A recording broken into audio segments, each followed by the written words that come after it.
Good evening. It's Tuesday. We talk business and we talk finance. Joining me around the table tonight from Milton Keynes, Darren Thompson. Darren runs his own video production company. Welcome back.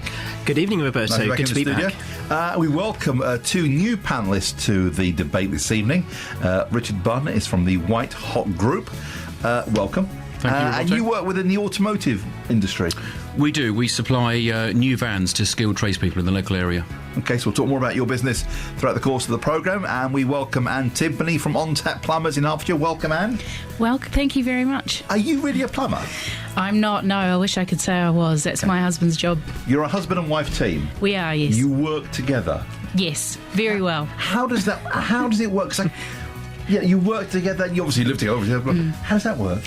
We respect each other's strengths and don't step on each other's toes. Who's in charge? Me. Do you know what? I knew you'd say that. So you are absolutely in charge. He won't be happy with me right now. But yes. He knows the score when you are in charge, don't you? No, we're an equal team, equal partnership all the way. Right, but you're in charge. You can text us 81333. Start your text 3CR. These three are going to be good. Across beds, hearts and bucks. This is BBC Three Counties Radio.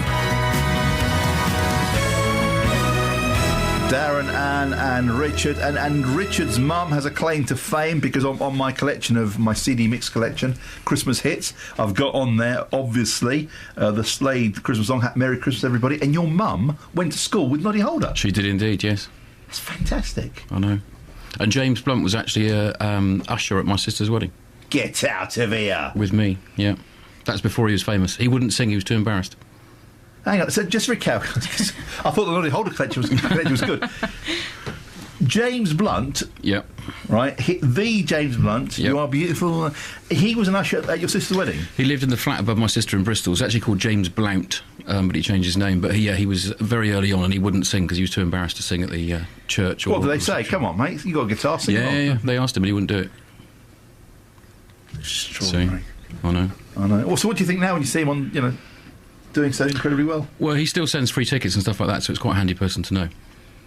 Really? Yeah, if you need anything. Richard, I was going to say, next April, he's doing the Royal Albert Hall on my birthday. I've got to go see him. Oh, okay. We'll talk later on. Anyway, this is going to be a very productive evening. Panel, welcome. Apparently those of us born in the 60s and 70s will be poorer than our parents. People born in the 60s and 70s will only be wealthier than the previous generation retirement if they inherit money, according to the Institute of Fiscal Studies. But what's always been one of the notions here in Britain over the last 40, 50 years, certainly after the Second World War, is that if you worked hard, you could create a better life for yourself and for your children. It seems that we've lost that ability to progress and make our lives better than those of our parents, Darren. It's quite a sobering thought. It is, isn't it? I think what's happened is expectations have changed, but also as well, because people are thankfully living longer, the pension system that was set up is no longer able to cope. And what's happening is that people are inevitably going to be working longer. But it is quite a sad statistic to read that the standards of living are beginning to deteriorate, and I think that's, and sort of going backwards, particularly, as it says here, with wondering what our standards of living are going to be like. But it's disappointing, isn't it? Because you live in hope that you can work a bit harder, create a better life for yourself, and these findings seem to suggest that unless you inherit the money, no, you're not. Absolutely. It's sort of a bit discouraging, isn't it? And I think what we need to take from that is to, again, a realignment of expectations, but also as well for the government and for for business and also pension providers to redevelop and change the products such that actually it's going to give people a secure retirement, because quite obviously it's not at the moment, and it's a huge concern. I think people need help. Are you going to inherit any money, do you think? No, I'm certainly not, unfortunately. Anne Timpany from On Tap Plumbers in Hertfordshire, this notion that as hard as we work, we'll be poorer than our parents. Well, I disagree. I think you need to work hard, but you also need to work smart. There's a lot more competition these days. I think working as a self-employed individual was the best move we could have done. Having experienced the recession and the economic crisis, And now it's much more likely that you'll be made redundant at some point during your career. Whereas once upon a time with our parents, they could have the same job in the same company for 30, 40, 50 years. It's changed so much now. But I think the opportunities are greater for individuals that want to go out on their own. Are those opportunities still there? Absolutely, yeah, absolutely. Even in the tough climate that we've had, we enjoyed, apparently it's getting better, but even in the tough climate, you're saying the potential to set up on your own and create something for yourself and make money and do well, it's still there. Absolutely. I think that's where people should really be trying to focus their attention, because then you have control of your own destiny. It is hard. I'm not going to say that it isn't, but if you take good advice and if you work really smart and efficiently and hard, then you can make a better life for yourself than having somebody else in charge of your career. How long have you and your husband been working together? 4 years. And before that, what were you doing? I was in hospitality. I was working in nightclubs in the West End for the Tiger Club group. I know it well. And your husband has always been a plumber? He has, yeah, but he's neither of us are originally from Britain, so he learnt his trade when he got here. Yeah. So what was the point? Because he's always, Darren's recently in the last few months that he's come from an education background, decided to set up on it by himself. For you and your husband, Anne, what was the point, the critical point that, we want to do this for ourselves? Well, I got made redundant, and my husband, being quite ambitious and entrepreneurial streak, because he's originally from Albania, and he grew up with a very poor background and had nothing. They really struggled to put food on the table. So he's always been very ambitious and always strived and wanted to give his children a better life than he had. So that combined with me, with my marketing and sales background and customer service background and his plumbing background, came together really well, actually, because a lot of plumbers go out on their own and they can't manage everything, but they're trying to do everything by themselves, whereas two heads are better than one. Because normally skilled tradespeople are very good at what they do. What they're not good at is the paperwork, the organisation.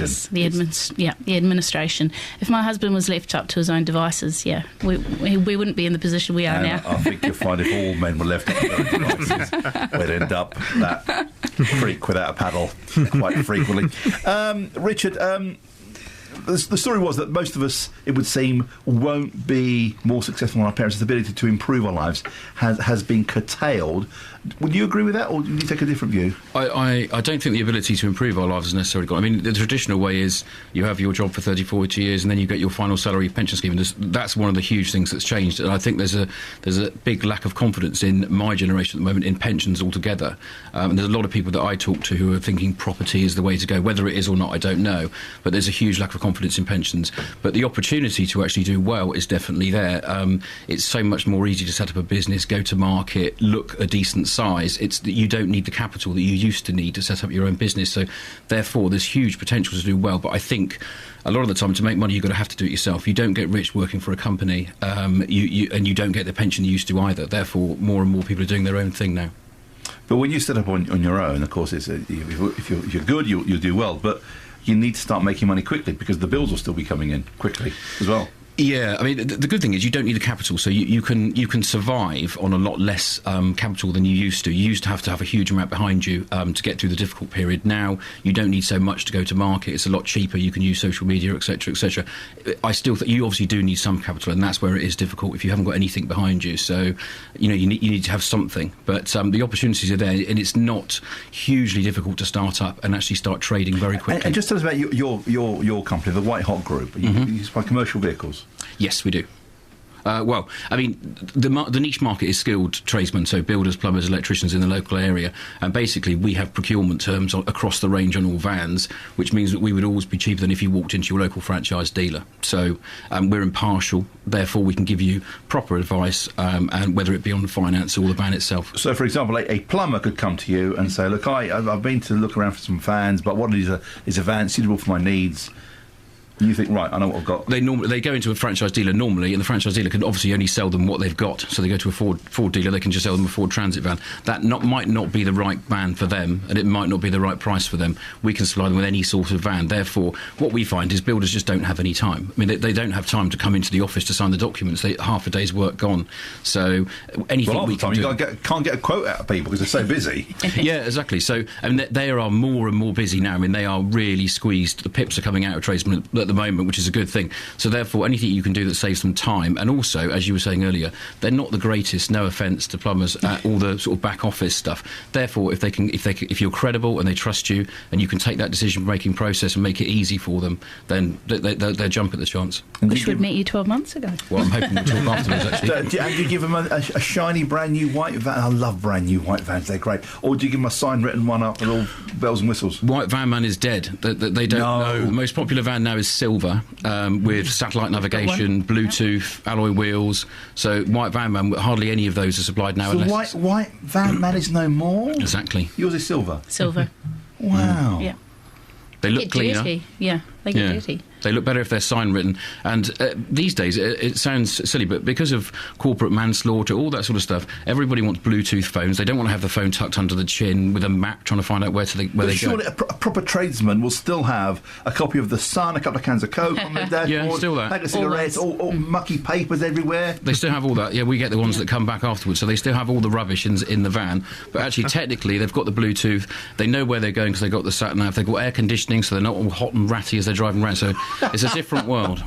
They spend so much time in their vans. But My it's their husband spends home. most of the They're day. attached to them. And I know, because in one of my first jobs, I used to drive vans. I used to design and build exhibition stands.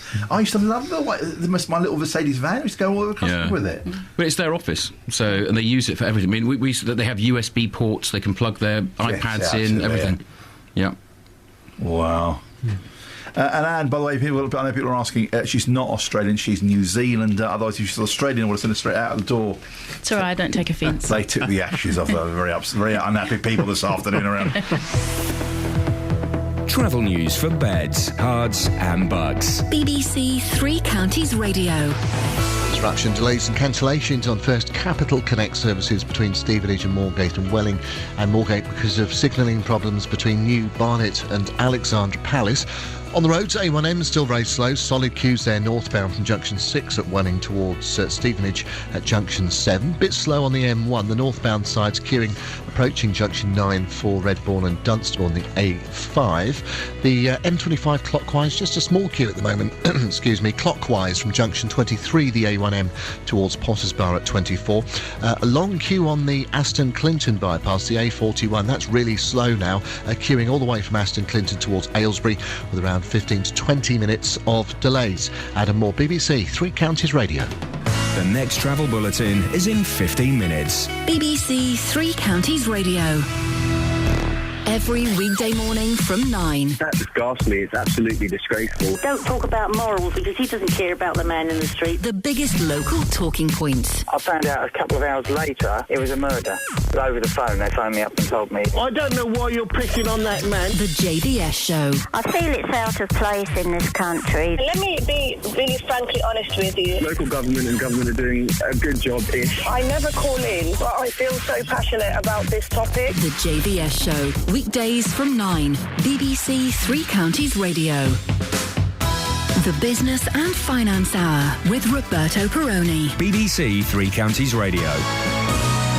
Great panel tonight. Dan Thompson, Richard Bunn and Anne Timpany. And Anne, it's not escaped my attention that you are with child. Yes, it's my third. No way. Yes. We got. We have a 2-year-old, Rocco, and a 3-year-old, Charlie. And do you know what this one's going to be? A Apart boy. from a baby? Another Really? boy. And you're what, a couple of months? 5. When do we... Because I don't know if has your partner had a baby? Not yet, no. Okay. Richard? 2 children. If any husband will know this, any partner knows, that once you get to the 6th month, you have that sort of nurturing phase where you tend to clean, like, you know what I mean? I do. They clean. My wife made me paint the house twice inside. She didn't like the tone. It's always in the 6th month. Always in the 6th month. Something happens to the hormones, no disrespect. And they go a little bit crazy. I don't know if they get it back afterwards. And pregnant women start cleaning like dervishes. Even like dangerously cleaning, like, hanging off the chandeliers and doing all sorts of... I think that bypassed me. There's a story that's been around for a couple of days, and I don't know why no one's picked up on this. It's a sponsorship story. FC Barcelona, have signed a deal for shirt logo. Now, famously, they've never advertised on their shirts. They have the UNICEF logo because the people in charge don't want to ruin the look of the shirt. But the Spanish football club, Barcelona, giant football club, has signed a deal with Intel to allow the chip maker's logo to appear on the inside of the players' shirts. And the thinking is here, I don't know who came up with this idea, that if the players score a goal, they will lift their shirts up and you'll see the logo on the inside of the shirt. It's a £15 million deal, which is not huge, but a £15 million deal to advertise on the inside of the shirt, and the top players, including Lionel Messi, Neymar and Andres Iniesta, will not have to wear the logo because they don't want to. So what kind of sponsorship deal is that, Em? Sounds like a waste of money to me. I mean, if they don't have any goals, then they're in trouble, aren't they? They're expecting another place to score a goal and then lift the shirt up to see the logo. They don't have to do it? The top three, Lionel Messi, for example, doesn't have to have a logo on his shirt at all. No. Doesn't want it. I wouldn't do it. Richard, what do you make of this? Sponsorship on the inside of the shirt. But I don't understand. I mean, I'm a rugby player, not a football player. Right. But I thought you got a yellow card for lifting your shirt above your head. If they're paying 15 million quid and you get a share of that, you lift your shirt up. Yeah. But in football, that's peanuts, isn't it? £15 million. Yeah, it is. It's, Rooney's, 6 months' wages or something like that, isn't it? So, I suppose it's just a quirky, clever idea, and marketing people are full of those sort of things, aren't they? So I imagine some people sat around the table, came up with it and thought, what a great idea. I mean, it is quite clever in terms of the intel inside, which is so I can see why they've done it. No, he's good, yeah. But, silly. Darren? It's another creative marketing experiment, isn't it, really? But I can't see it really working, especially if you get booked every time you pull your shirt up. So, interesting, but I think it will have a very short shelf life. I was going to say, this is one of those meetings that's come from a rather large company with a lot of money to spend, a lot of marketing people who perhaps haven't got anywhere else to go, thinking, I've got a brand new idea, let's do it on the inside of a football shirt. Well, the fact that we're talking about it now is probably giving them enough publicity anyway. Forget what they do with the shirts, if you know what I mean. I don't mean just BBC, Three Counties, but across everywhere else it's in the paper, isn't it? So they've already got their publicity, probably. Okay. Advertising on the inside of football shirts. Does the consumer need renewed and more powerful protection online? Travel agencies are warning of a new internet scam targeting holidaymakers who are booking skiing accommodation online. Now, some people have transferred thousands of pounds to con men posing as the owners of luxury chalets. One gentleman from Swindon, David Smith, apparently lost thousands of pounds when he and his friends booked a chalet online, which didn't actually exist. He also had to spend £700 on a taxi ride from the airport to where it got there, and just when he got there, he realised we've had stories of late where insurance companies, people are setting themselves up as scam insurance companies online, and you're looking for a quote, it looks very credible, and you think, I'm going to save £200, £300. You take out the insurance with this online company, they send you a certificate of motor insurance, but when the need arises, there's nothing there. It's a complete scam. It seems it's also happening in the travel business as well, Darren. That's right, and I think this is a really important example, again, of really researching carefully companies who might not be well known, who might sound quite new, particularly if they're abroad. The one thing that you can use now is using social media to check them out. You can also use comparison websites. You can use customer feedback websites and try and find testimonials and what other people are saying about these organisations.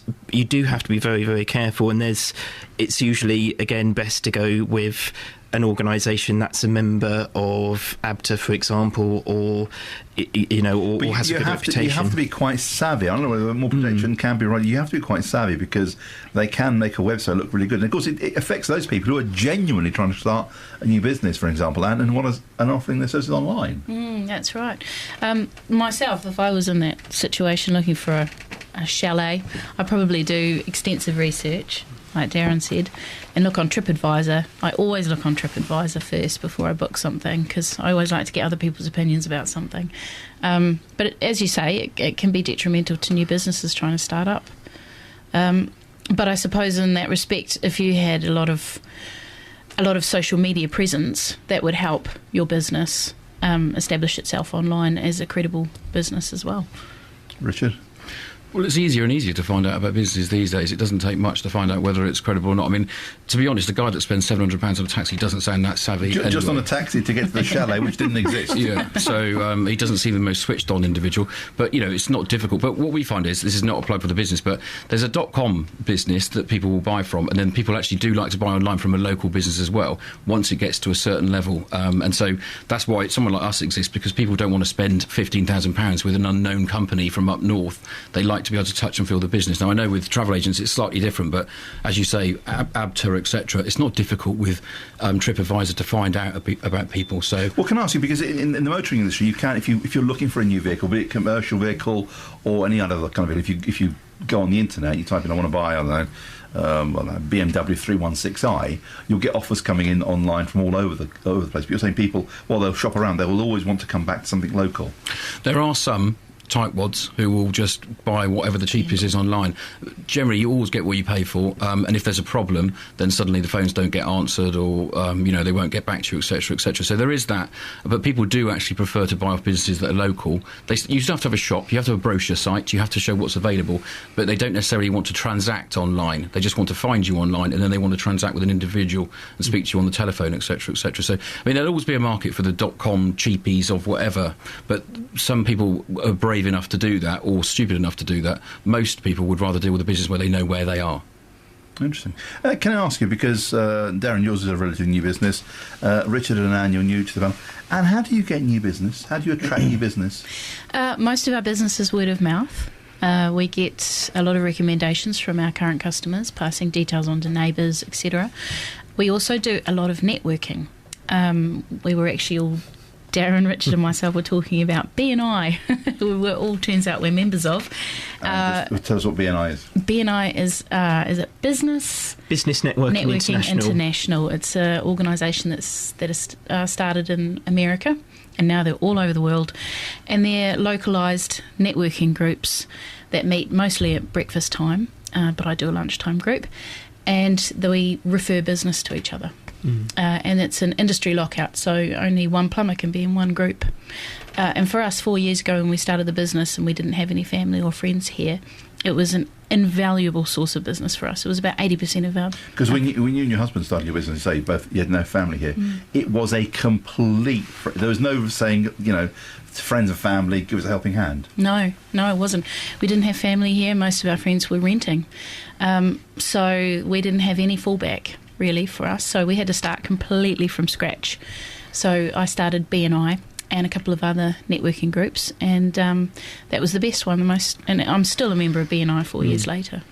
You're a key member too, Darren. Absolutely. I think what I really like about BNI is it's a testimonial-based organisation as well, and you have to agree to an oath when you join up that you meet certain professional standards and quality standards. So it's a guarantee that each person in that room is going to produce a high-quality product and a great service for you, because otherwise you won't get recommended and naturally you'll get asked to leave the group. So for me, certainly breaking into the video business, I had a very similar challenge. It's quite a busy market in Milton Keynes, but we were, because of the quality of the work that we're producing and the quality of the referrals, and also the relationships as well, because you build really strong relationships with BNI.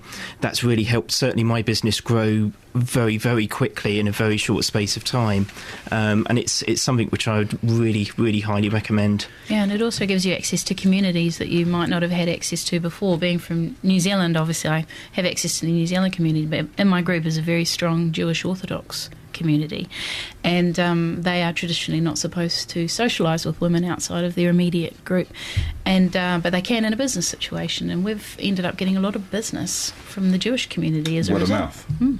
Yep. Interesting. We're going to take some travel news very short in headlines. We'll come back with more of our topics with Darren, with Richard, and with Anne. And a question for you: is there a time when you can't call a plumber for an emergency call out? If, for example, it's Christmas Eve, a week today it's Christmas Eve, and it's 6:30 on Christmas Eve, and the boiler packs up, could you call a plumber then? You can call a plumber anytime. It's whether they want to come or not.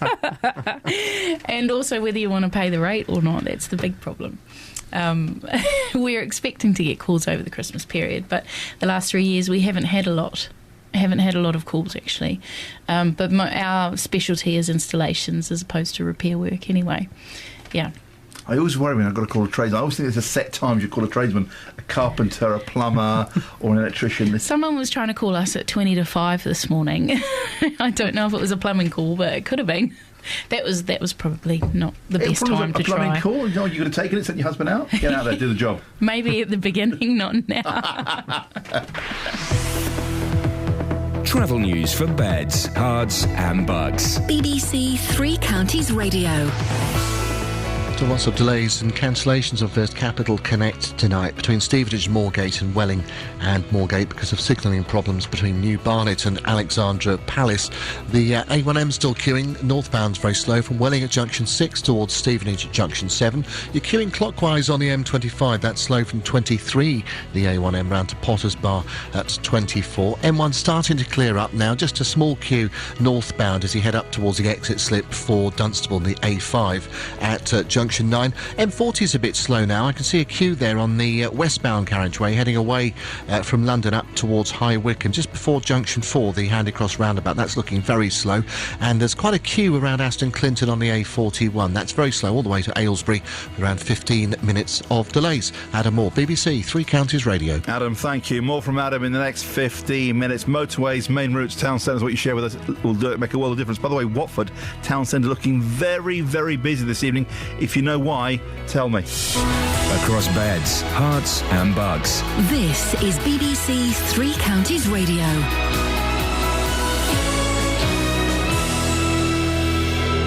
6:30 with the latest news headlines. Here's Barry Caffrey. Commuters in Hertfordshire are facing rail chaos this evening, but it's hoped the problem will be fully resolved before tomorrow. Network Rail has made progress fixing a signalling system between New Barnet and Alexandra Palace, which caused disruption to East Coast mainline services. The Conservative MP for Chesham and Amersham, Cheryl Gillen, has said any decision on the future of the HS2 rail project should be delayed until after the government has finalised airport expansion plans for the South East. A link to Heathrow Airport has been proposed as part of the rail scheme. The rate of inflation as measured by the Consumer Prices Index has fallen to a 4-year low. It was running at 2.1% in November, down from 2.2% in October. The Prince of Wales was presented with an icon of St George for his baby grandson as he visited the Coptic Orthodox Church Centre in Stevenage today. Prince Charles spoke of his deepest sympathy for the plight of Coptic Christians under attack in Egypt, and he also attended a short church service. And children at a dance school in Milton Keynes will perform at the Escape this weekend after being left upset when the Winter Wonderland closed. Some dancers were in tears when the event at Campbell Park shut early, following complaints from visitors. In sport, the next Watford manager is likely again to be Italian, according to bookmakers. The Italian coach Giuseppe Sannino is 6-1 with one bookies to take charge at Vicarage Road. He's quoted in Italy as saying he's had contact with the Hornets and is set to fly here to meet club representatives. And the weather, it'll cloud over into this evening with patchy rain. Minimum temperatures overnight tonight of 3 degrees Celsius. That's 37 degrees Fahrenheit. BBC Three Counties Radio News. We've more at 7. Thank you, Barry. The Business and Finance Hour with Roberto Perrone. BBC Three Counties Radio. By the way, I think I can rule myself out of the Watford job. I don't want it. If anyone wants to employ Italians, I don't want that particular job. Football loyalties lie elsewhere. My panel tonight, Milton from Milton Keynes, Darren Thompson. Darren, what's your company called? It's Movie Video Marketing. We're an online video marketing company, so we're creating affordable video, regular content to help business build trust with the audience, gain trust in the brand, show what you do, and that helps build value and expertise in the quality of your service that you provide. So it's not just about a website and a social presence and pictures on the website. People now want to see a video. They expect to see moving images. People use video for everything. They use video for how-to. They use video to build trust and recognise, who's the people they're going to be speaking to at the other end of the phone. They use video to see product demonstrations, see how things work. It's an incredibly powerful tool, and it really increases web traffic by 41%. Really? And people are more likely to stay on your website if you've got a video. Triple that from 1 minute if it's just text only to 6 minutes if you've got a video on there. But it's not just having one video. What we're doing differently is we create regular video content for clients. So we launch a video every month with a different marketing campaign, so it keeps it fresh, works with social media. Okay. It's really good. That's Darren. Richard Bunn is here from the White Hot Group. Good name, by the way. Thank you. White Hot, I like that. And Anne Timpany from On Tap Plumbers in Hertfordshire, and she's very much in charge. Is your husband out on a job tonight, or is he? No, he's babysitting. Okay. He's probably not allowed to listen to this because one of my kids will be trying to play on the computer instead. Oh, no, I've done it, honestly. You'll get home, you'll be tied up and watching some sort of kids' Peppa Pig. Peppa Pig, yeah.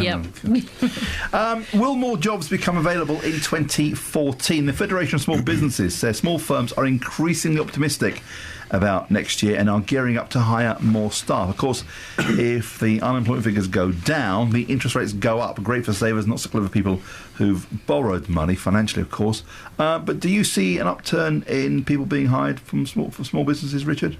Yeah, I mean, to be honest, a lot of the vans that we're supplying to people, they're keeping the old van for their apprentice to drive. So there's a lot of that going on at the moment. But vans are actually a bellwether for the economy. So I was working for a big leasing company back in 2008, and it fell off a cliff. We were supplying SMEs with vans and cars, and it just disappeared as soon as Lehman happened, etc., etc. Because it's a confidence purchase from a sole trader business. As soon as the confidence goes, everything stops. It's a big investment. I mean, any kind of trade, the tools are very expensive, but the vehicle... it's a huge investment.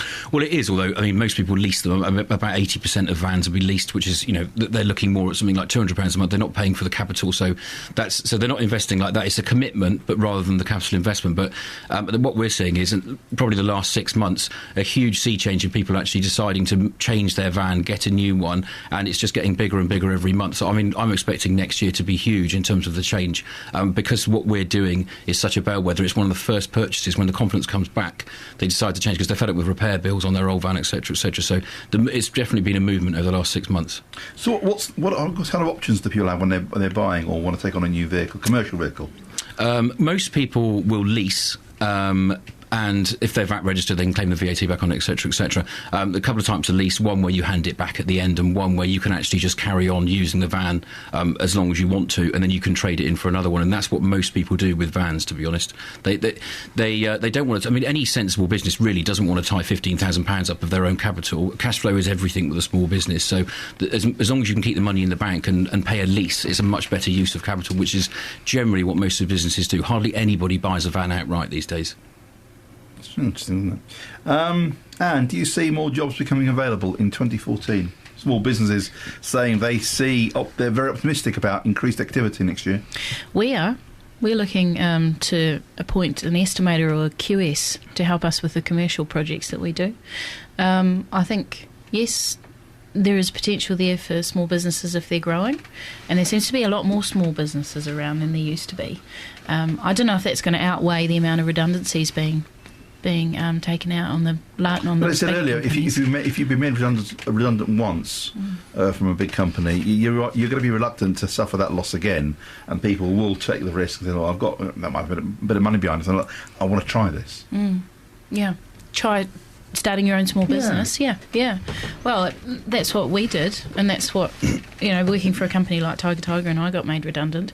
It just seems to be quite an easy way out for companies these days to get rid of extra baggage. And as I said earlier, I think you're in a lot more control of your own destiny working for yourself. Well, I think that's the thing. I think people are fed up with working for big companies, and now people want a lifestyle. Their work is just part of their lifestyle. They want it to be flexible. They want to go to the kids' sports day. That's why I stopped working for a big company. I wanted to go to the sports days and the nativity plays and all that stuff. And now there's a huge amount of change in people's minds where they just see working as just part of their way of life, not their whole life, and they don't want to give it all away to a big company. There's no way that we could have had 3 children in the space of 4 years and not suffered financially unless we were running our own business. I've been able to work from home, have the kids rolling around on the floor watching telly while I'm trying to get back to customers and answer telephone calls and send emails. So as you say, it's a lifestyle thing. But you were working for a big restaurant chain until you made redundant. Was that painful for you? No. I mean, financially, it's painful for most people, but to be told, you've been made redundant. No, it wasn't actually. I wasn't very happy there anyway. And the lifestyle, it was almost a 24/7 job because I was marketing 12 nightclubs in the West End, completely different. It was high-pressure environment, not financially that great. And going out on our own has been better for us. in every way possible. I was talking to the TV chef Tom Kerridge last night. He's got a pub, a Two Michelin-star pub in Marlow, and it looks very glamorous. The catering, that industry, the entertainment industry, nightclubs, looks very, very glamorous. But when you're working in it, it ain't, because they're extremely long hours. And when everyone's at home watching EastEnders or late night film, you're still working. Yeah, well, most of the work's done in the evenings, because that's what most of the hospitality happens. So it's not conducive to having a family or having small children. So a woman of my age, you know, I wasn't going to ask. at the point of, you know, being married and about to have children, it's those kind of environments are not ideal for working. My guests tonight, Richard Bunn and Timpany and Darren Thompson. Panel, will appointing a commercial executive or an executive from the commercial world help Whitehall? The government's planning to appoint a senior FTSE 100 director to be the new chief financial officer of Whitehall. According to the Financial Times, the new post is designed to curb spending in Whitehall in the civil service. Can somebody with commercial FTSE 100 experience handle the civil service, Darren? The argument, of course, being that civil servants or people who work within the government agencies tend to have a fixed idea of how to spend money, which is not theirs, i.e. they just spend it. If you're in a commercial organisation, you tend to take a different view. I have to agree, being in the public, or I used to work in the public sector, how it's a very, very different culture to in business.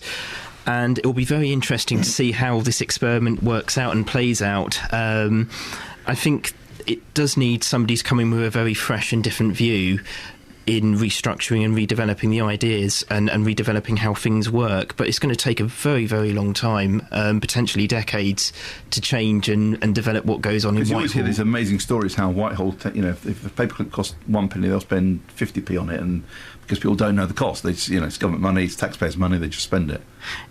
Well, certainly in Whitehall that wasn't the case in education, and I think anything which helps reduce the costs at the top end so more money gets towards the ground where it's really needed, the grassroots in schools, in hospitals, it can only be a good thing. But I just hope that happens and it's just not a symbolic gesture.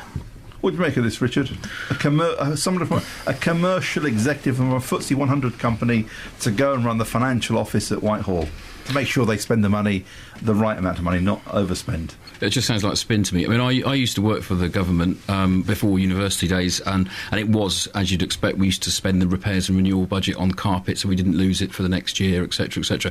But I've also worked for big companies. I worked for Ford for 10 years, and to be honest, it runs exactly the same as the civil service. Yeah, I mean, most big companies, I imagine FTSE, are exactly the same as the civil service, because it gets past a certain level, they lose all entrepreneurial spirit, and everything is about budgets, balance sheets, reporting, so very, very similar. So I imagine he'll be in good company when he goes in.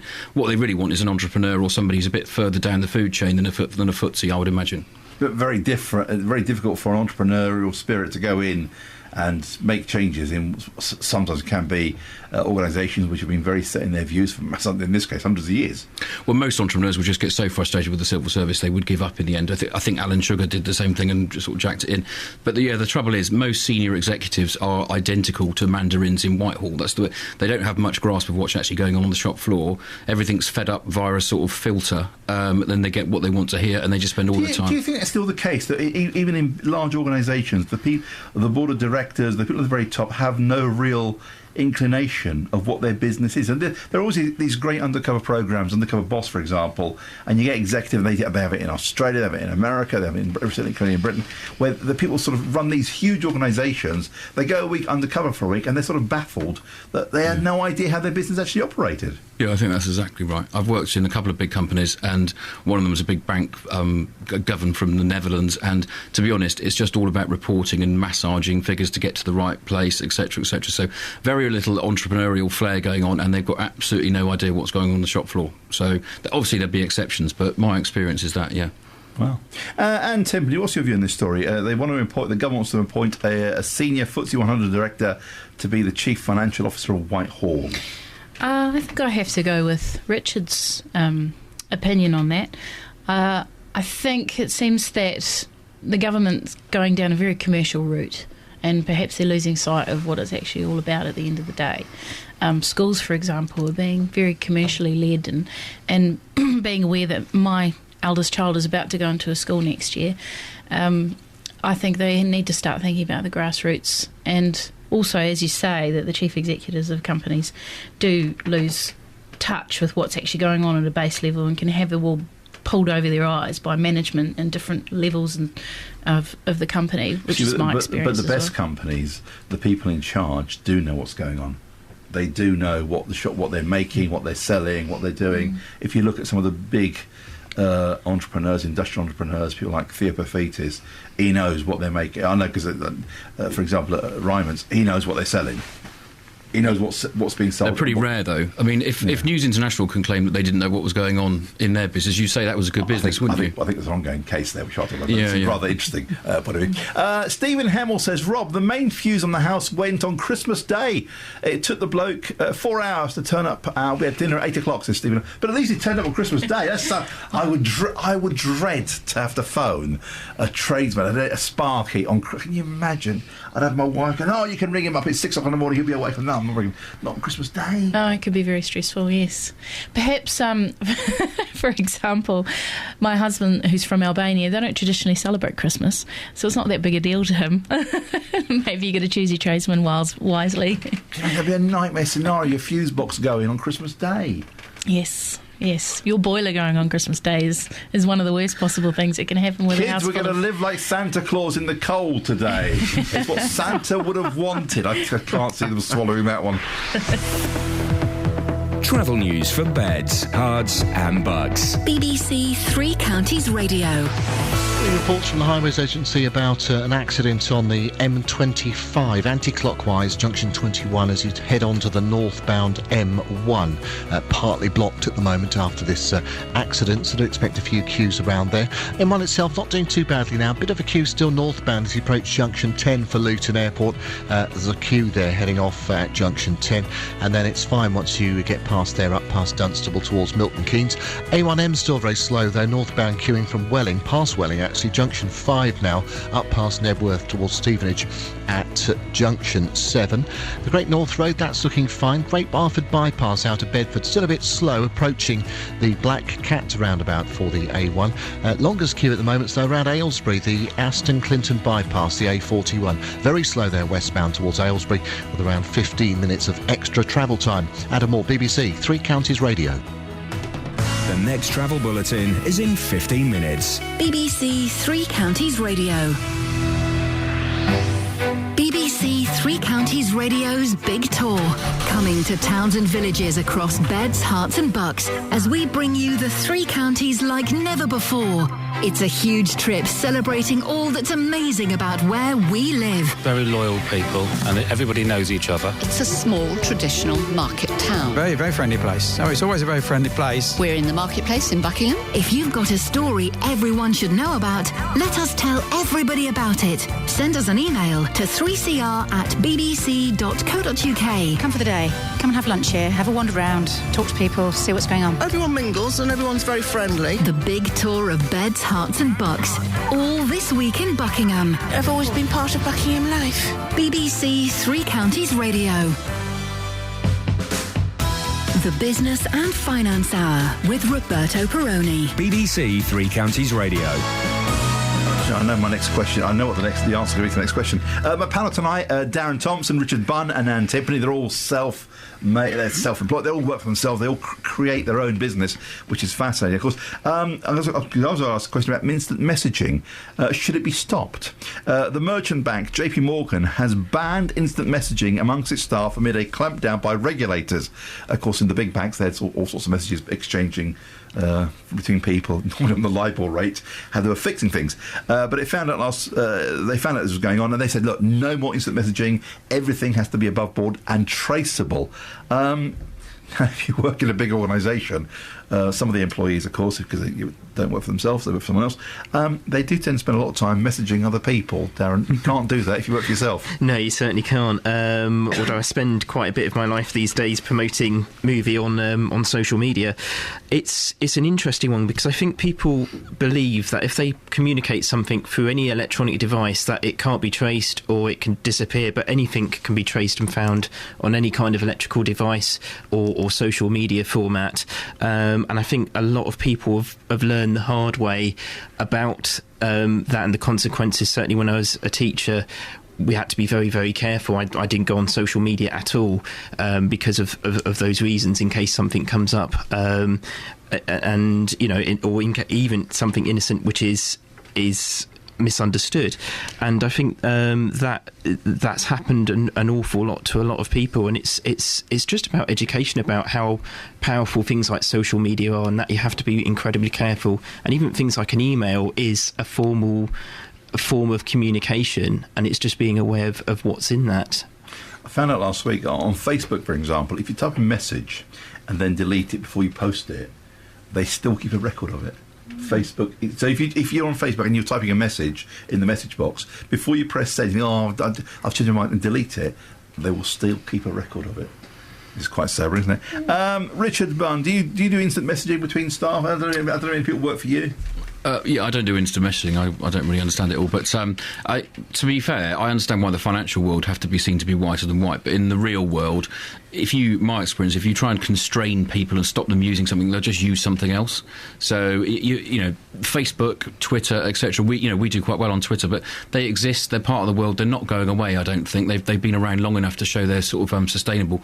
You just have to advise, as Darren was saying, the best things to do. That if you send an email, it's effectively set in stone. If you send an email, you can go back years and years and find stuff. So you just got to be careful what you do and educate what could happen. But to just take it away seems, well, it's a bit of a sort of hammer blow. But I can understand why the financial world might want to be seen to be doing the right thing. There used to be a huge concern years ago, before the rise of the mobile phone, about people at work using the work phone, to call their friends. That doesn't happen anymore. Everyone's got their own mobile phones and don't need to. Well, they say in the city now that all bankers have two phones, one for their official calls, don't they, and then one for all the things they actually share all the information on. If you're a journalist, you want to get hold of somebody, ring them on their personal one. Really? I always thought that someone's got two mobile phones, they're playing away from home, having an affair. I don't know why. I've only got one. I've only got one, and I don't even want that one. And Tiffany.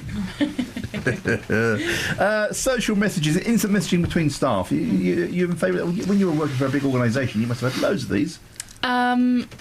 Yes, there was a bit going on. Now, obviously, we don't. Our staff should be all on the tools and plumbing, and not on their phones or Facebook. So it doesn't happen so much. And Margaret in the office with myself, she doesn't use it. We just email each other. How many people are working for on-tap plumbers? We have 7 of us. Wow, so big. Yes. It's done very well. Do you know where everyone is?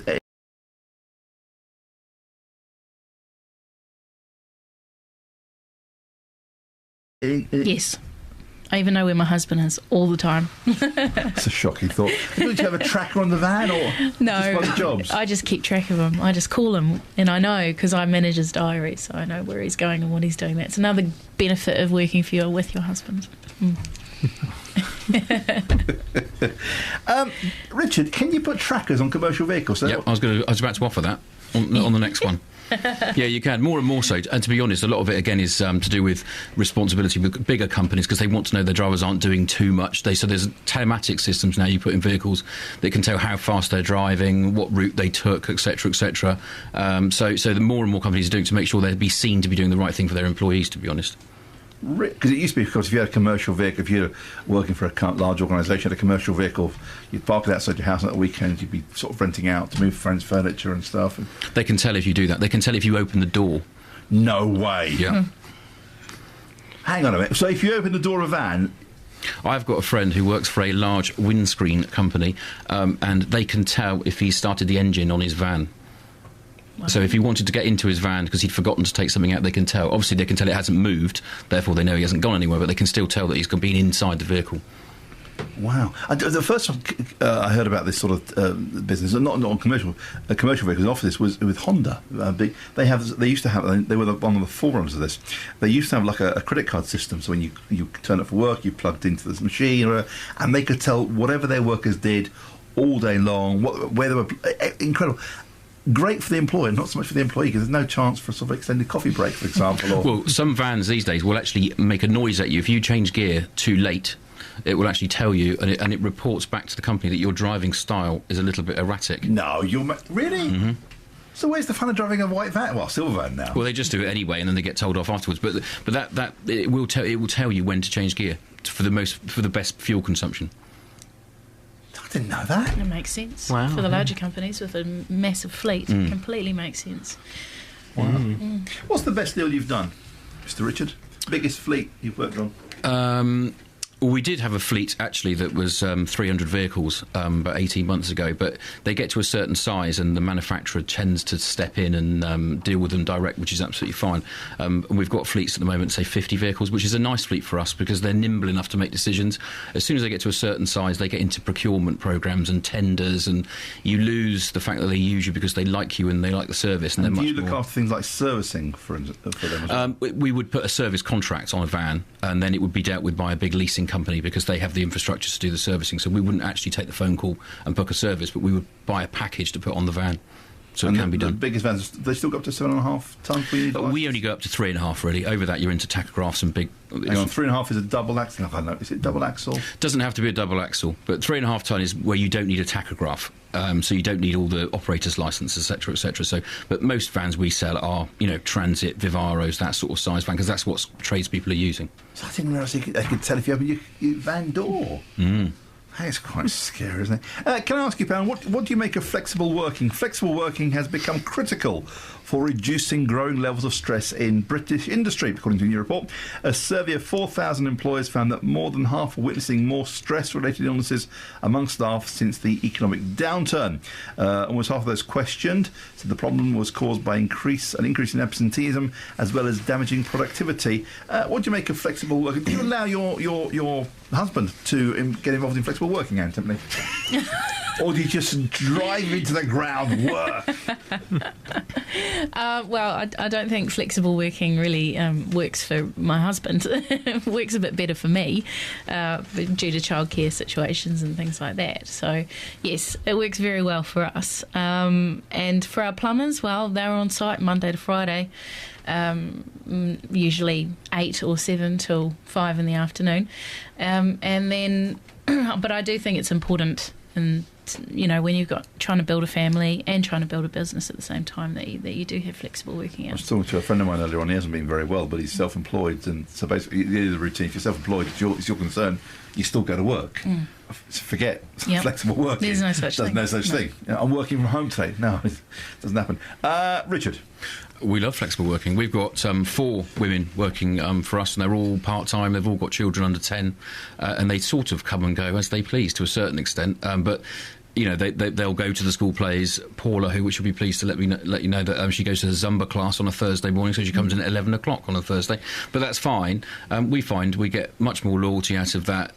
Flexible is great because I can come and go as well, and they will actually cover me if I'm not there, so that they don't say I've got fixed hours, so I'm not coming in. So it actually works really well, and the workforce sort of ebb and flow effectively to suit the work demands. You're probably more productive in that shorter amount of time. Yeah, well, they will also divert the office phone to their home if we really need it, and they'll overwork rather than underwork because they appreciate the fact that it's flexible. And if something comes up and they need to go to their school assembly or something like that, and it's fine. They don't even need to ask really, and then they just. It is important for working mums and for working dads. Sometimes you have events at school. You might get a phone call saying your child is not well. You have to go. What do you do? Well, I mean, they do with us. There's never a no, you can't. But they're all there. We are all there to sort of keep each other going in terms of making sure the income comes in. So everybody's got a loyalty to the business anyway. So why be tough when you can just be flexible and everyone can fit in? Do they think you're a good boss, Richard? Probably not. I don't expect. I probably prattle on in the office and all that sort, and they think I'm disorganised, etc., etc. But hopefully they'll appreciate it in the long run. I'm sure they will.